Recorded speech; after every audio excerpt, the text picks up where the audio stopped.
Hello दोस्तों, जैसा कि हमने पिछले एपिसोड में देखा था, साओयन ड्रैगन आइलैंड में थंडर आइलैंड पर जाकर ट्रेनिंग करता है, डोजन के 5 स्टार लेवल को अचीव करता है और फिर उसके जितने भी डीमन पपेट और अडीमन पपेट सब और ज्यादा ताकतवर हो जाते हैं। उसके बाद साओयन फुल्ली पवेलियन स्टार लौट आता है और पवेलियन वापस लौटते ही मास्टर याओलॉन साओयन को एक बहुत अच्छी न्यूज देते हैं। ये न्यूज डीमन लोटस फायर के बारे में थी। उसके बाद हमें दिखाया जाता है साओयन जो उस नाम को सुनकर बहुत ज्यादा खुश हो जाता है, जिसके बाद वो एक्साइटेड होते हुए पूछता है तो क्या फिर प्यूरिफाइंग डिवाइनिंग लोटस फ्लेम का लास्ट फ्रेगमेंट मिल चुका है। साओयन इतना ज्यादा खुश इसलिए था क्योंकि प्यूरिफाइड डिवाइनिंग लोटस फ्लेम एक बहुत बड़ा ट्रेजर है। ये वो हेवनली फ्लेम है जिसके बारे में साओयन हमेशा सपना देखता था। साओयन के पास इस हेवनली फ्लेम के लोकेशन के मैप का 3 फ्रेगमेंट है और अब लास्ट फ्रेगमेंट ढूंढने की बारी है। जब ये साओयन को मिल जाएगा तो फिर साओयन के पास हेवनली फ्लेम के रैंकिंग हाईएस्ट हेवनली फ्लेम मिल जाएगा और ऐसा होता है तो साओयन की स्ट्रेंथ बहुत ज्यादा ही बढ़ेगी। ऐसा हो सकता है कि और अगर अभी ये चीज साओयन को मिली तो साओयन की स्ट्रेंथ डोजन लेवल के 9th स्टार के लेवल पर पहुंच जाएगी। फिर तभी साओयन के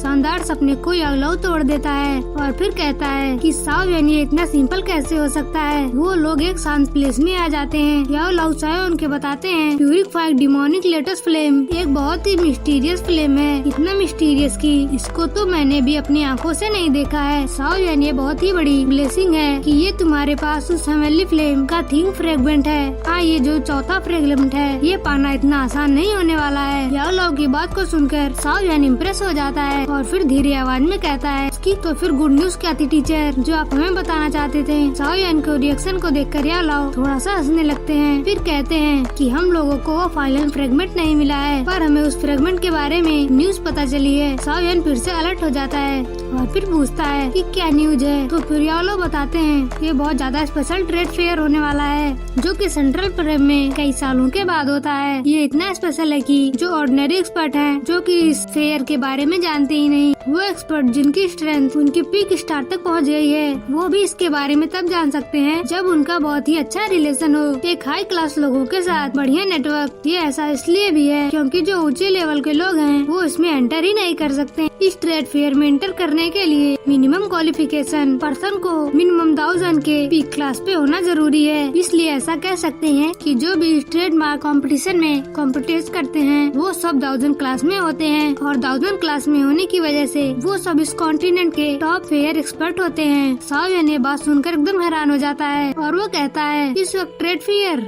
एंट्री रिक्वायरमेंट जिसमें मिनिमम क्वालिफिकेशन 1000 के पीक स्टार होना है। साओयन इतना दंग इसलिए रह गया है क्योंकि 1000 के पीक स्टार का मतलब कि बहुत ज्यादा स्ट्रॉन्ग। साओयन तो अभी 1000 पर पहुंचा है। पहले के समय में 1000 का मतलब ऐसे लोग जो कि क्लैन के लिए गॉड की तरह थे और यहाँ पर इस मेले में जाने के लिए उस पर्सन को उस लेवल पर ताकतवर होना होगा। इसके बाद साओयन खुद में ही कहने लगता है तो फिर प्यूरिफाइंग डिमोनिक लोटस फ्लेम के लास्ट का मैप फ्रेगमेंट जरूर ही इस बाजार में देखा गया होगा। याओलॉन तो तुरंत कहते हैं कि तुम सही समझ रहे हो। मेरे कुछ दोस्तों से मुझे पता चला है कि ये जो स्पेशल चीज है स्पेशल ट्रेड फेयर है उस जगह पर उस मैप का आखिरी फ्रेगमेंट देखा गया था। और न्यूज ये भी है कि जिस पर्सन के पास ये लास्ट फ्रेगमेंट है उस पर्सन को भी इस बारे में पता है कि ये map purified demonic lotus flame का है पर क्योंकि उसके पास बाकी 3 फ्रेगमेंट नहीं है और इसी वजह से वो इस मैप के टुकड़े को इस्तेमाल नहीं कर सकता और इसी वजह से वो इसे बेचने के लिए राजी हो जाता है। साओयन कहता है कि अगर उसे पता है कि ये किस चीज का मैप है तो वो जरूर ही इसके एक्सचेंज में एक बहुत ही ग्रेट प्राइस डिमांड करेगा। साओयन ने बाकी मैप के टुकड़े को पास्ट में उन लोगों के हासिल किया था जिनको इस बारे में कुछ भी नहीं पता था पर यहाँ पर बात पूरी तरह से बदल गई है। याओलॉन फिर से कहते हैं कि हाँ हमारे पास और कोई चारा भी नहीं। उस प्यूरिफाइड डिमोनिक लोटस फ्लेम के मैप के बारे में जो हमें पता चला है वो बस इतना ही है और अगर इस बार हम उसको ग्रैब नहीं कर पाए तो पता नहीं कि हमें उसके बारे में पता भी चल पाएगा। तब साओयन जोश में आ जाता है और कहता है कि ठीक है चाहे कुछ भी हो जाए अगर वो चीज हमें दिख गई तो हर हालत में मैं उसे पाकर कर रहूंगा। साओयन सोचने लगता है कि वो उस प्यूरिफाइड डिमोनिक लोटस को फ्लेम के मैप को बहुत मुश्किल से ढूंढा है और अगर उसे वो प्यूरिफाइड डिमोनिक लोटस मिल जाता है तो उसकी पावर इतनी ज्यादा बढ़ जाएगी। इवन हॉल ऑफ सोल के तियानजुन है उन्हें भी साओयन एक ही थप्पड़ में मार सकता है क्योंकि जब साओयन की स्ट्रेंथ 1000 के पीक पर पहुंचेगी तब साओयन 3 मिस्टर चेन का इस्तेमाल करके पता नहीं किस लेवल पर पहुंचेगा। याओ लाओ भी हामिद से रिलाते हैं और फिर मुस्कुराते हुए कहते हैं कि मैं बहुत सालों से मैं उस स्पेशल ट्रेड फेयर में नहीं गया हूँ, इसलिए मुझे अभी उसके बारे में ज्यादा नहीं पता। पर जितना मुझे पता है कि वो फेयर इतना ज्यादा अच्छा होता है कि वहाँ पर बहुत सारे मिस्टीरियस ट्रेड रिसर्च भी दिखाई देते हैं। किस्मत अच्छी रही तो उस जगह पर तुम लोगों को एक तियांग क्लास भी स्किल मिल सकती है। साओ यान जब ये बात सुनता है, साओ यान और ज्यादा भी शौक हो जाता है। एक तियांग क्लास साओ स्किल मतलब ऐसी ताकत कि हेवन एंड अर्थ को डिस्ट्रॉय करने की ताकत। साओ यान के पास भी एक 10 क्लास ताओ स्किल है जो कि उसे अपनी बढ़िया किस्मत की वजह से मिला था, ग्रेट हेवन क्रिएशन फार्म। इसकी मदद से साओ यान उस ओल गोजाइलिंग जो कि दाओजन के 5 स्टार लेवल पर था उसको बड़ी आसानी से मार देता है। साओ यान इसके बाद याओ लाओ से पूछता है कि आप मुझे बताइए कि ये स्पेशल ट्रेड फेयर कब होने वाला है। याओ लाओ काउंट करते हैं और फिर बताते हैं कि इस ट्रेड फेयर के होने में अब लगभग आधे साल से भी कम का समय बचा हुआ है। साओ यान तुरंत ही कहता है कि मतलब हमारे पास ज्यादा समय नहीं है। साओ यान ऐसा इसलिए कह रहा है क्योंकि उस मैप फ्रेगमेंट को पाने के लिए साओ यान को कुछ ऐसी चीज तैयार करनी होगी, ऐसा चीज ढूंढना होगा जिससे वो उसे एक्सचेंज करके पा सके,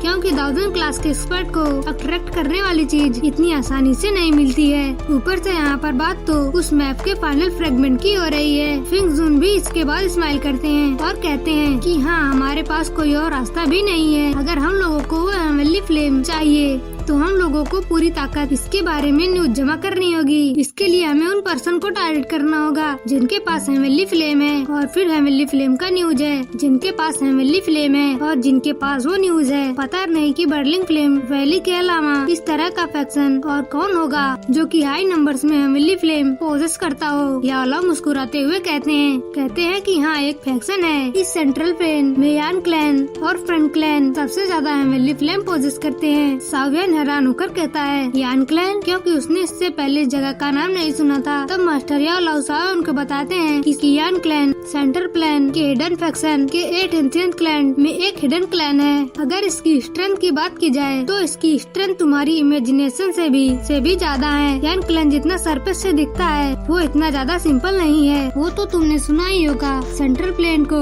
वर्न hall 1 tower 2 sect 3 valley 4 pavilion कहा जाता है। ये तो बस सेंट्रल प्लेन का जर्नल फॉर्म है, क्योंकि जो असली किंगडम फैक्शन है जैसे कि गू क्लैन वो सब अपना नाम सामने आने ही नहीं देते हैं। साओ यान शॉक्ड हो जाता है। ये एशियंट क्लैन वो थोड़ा सा एजिटेट होते हुए कहता है तो आखिर ये 8 एशियंट क्लैन होता क्या है, कौन कौन से हैं? साओ यान थोड़ा सा शांत हो जाता है, जिसके बाद वो रिप्लाई करता है 8 एशियंट क्लैन में आते हैं द गू क्लैन और द ओ क्लैन। इन दोनों का नाम तो तुम जानते ही होगे। इसके अलावा 5 जो और क्लैन है उन क्लैन का नाम यान क्लैन, याओ क्लैन, ई क्लैन और लिंग क्लैन। साओ यान इन मिस्टीरियस क्लैन का नाम सुनकर एक गहरी सांस लेता है। साओ यान को ऐसा फील हो रहा था जैसे कि अभी तक वो इस दुनिया के बारे में कुछ जानता ही नहीं था। साओ यान अभी तक सोचता था कि हॉल ऑफ सोल ही सबसे स्ट्रॉन्गेस्ट क्लैन है, पर साओ यान को अभी समझ में आ रहा है कि दूसरे क्लैन है जिनकी अनकम्पेरेबल है। लेकिन जैसा कि आपने नोटिस किया, मास्टर याओ लाओ ने 7 क्लैन के बारे में ही बताया। साओ यान इसीलिए शाउट होते हुए कहने लगता है पर आपने टीचर तो 7 ही क्लैन के नाम बताए। याओ लाओ साओ यान की तरफ घूरते हुए कहते हैं और उसके बाद कहते हैं साओ यान जो 8th क्लैन है वो तुम्हारा क्लैन है, वो एशियंट क्लैन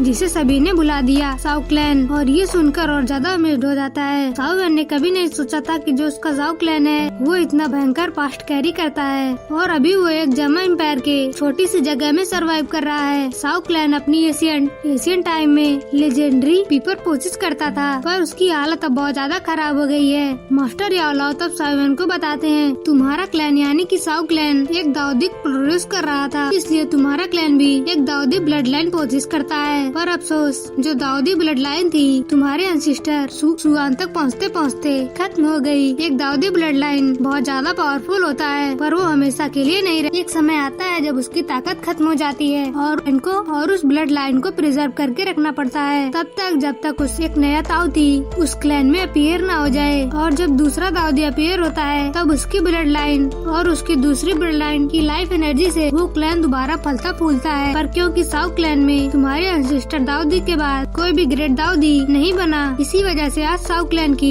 ये हालत हो गई है। साउ सुएन भी जो तुम्हारे क्लैन के one of the best powerful ancestor थे, वो हाफ ही दाऊदू लेवल को अचीव कर पाए थे और वो भी इसीलिए तुम्हारे क्लैन के डिक्लाइन को नहीं बचा पाए। इसलिए अब तुम्हारे साउ क्लैन के दाऊदी ब्लड लाइन पूरी तरह से वेस्ट हो चुका है, क्योंकि इतने सालों तक मैं तुम्हारे साथ रहा और मैं तुम्हारे अंदर दाऊदी ब्लड लाइन का एक सेल्फलेस अंश भी नहीं देख पाया। आई थिंक तुम भी इस बात से पूरी तरह से अवेयर होगे। साउ वैन हमें अपना सिर हिलाता है। साउ वैन थोड़ा सा उदास हो जाता है और फिर मास्टर श्याओ लाओ साउ वैन के पास आते हैं और उसके शोल्डर को टैप करते हुए कहते हैं, साउ वैन कोई भी बर्डन फील करने की जरूरत नहीं है। तुम्हें एक दाऊदी लेवल अचीव करने के लिए एक दाऊदी ब्लड लाइन की जरूरत नहीं है। तुम्हारे टीचर तुम्हारे ऊपर हमेशा भरोसा रखते थे और आगे भी हमें तुम्हारे ऊपर भरोसा रहेगा। तुम जरूर ही फ्यूचर में अपने दम पर तुम्हारे क्लैन के भूले हुए दाऊदी ब्लड लाइन को जगाओगे। याओ लाओ की बात को सुनकर साउ वैन मुस्कुराने लगता है और थोड़ा सा चुप रह जाता है। अब माहौल शांत हो गया था, लेकिन उसके बाद साउ वैन को कुछ रियलाइज होता है और फिर साउ वैन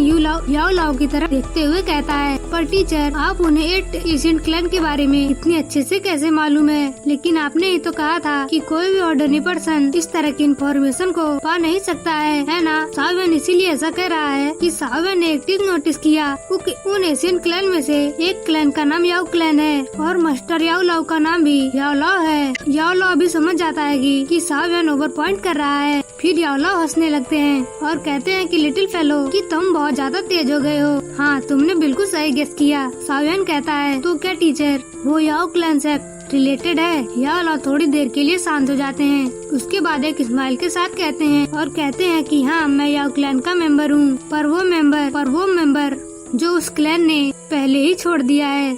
और ये बात सुनकर साउ वैन शॉक्ड हो जाता है और फिर ये एपिसोड यहीं पर खत्म हो जाता है। Thanks for watching.